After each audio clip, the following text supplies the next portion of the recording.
Hey students, you're starting to hear John Mandula with another screencast. This one's going to be short and sweet, but I think you will find it very, very, very helpful. One thing you probably notice, and I'm exaggerating here, but one thing you probably notice is that your code view, whether you're entirely in code view or in split view, the code is very small and the font might be hard to read or it's ugly or whatever. The reason why it looks kind of ugly, quote unquote, is because it's a monospaced and mono width font for programming languages and for markup like this, because that way you don't. It's every character is the same width, whether it's a lowercase I or lowercase m or capital W. It's all the same width. That's so you can keep that kind of uniformity with it. Anyway, you can change it so it's bigger or a font that's still a mono width font, but it's going to be maybe to your liking, so it's easier for you to see and understand it. So all we have to do, if you're on a PC, you would just go to Edit Preferences. If you're on a Mac, you're going to go to Dreamweaver menu and then go to Preferences. And there are a number of preferences in here. Click on the one that says Fonts, and you can see that there's a fixed font view and also a code view. We're most concerned right now about the code view.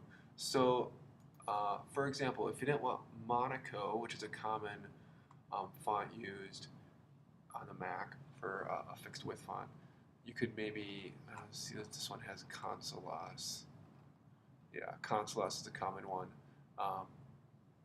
Should be on the PC as well. And the size here is where you can make it bigger. So maybe you want to make it like, not too big, because this would be ridiculous. You won't be able to see much in that view, but something larger. Let's say I want this something like 16. Then I hit OK.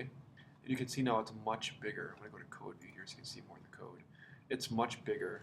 And we're talking about with mono spacing. So like if I click here, you see that this H and this angle bracket character are exactly lined up, and that's good for when you're in code or markup or programming languages, because it makes everything very clean and easy to see.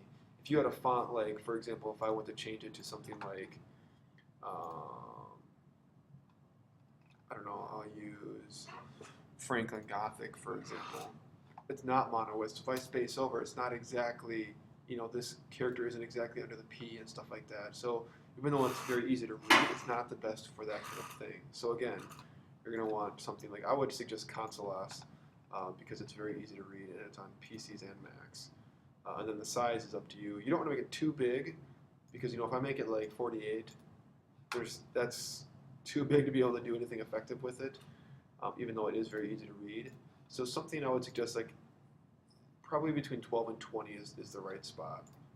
So something like that's good. And you might see me when I'm in other tutorials with it really big or really small, depending on what I need to fit on the screen at the time of the tutorial. But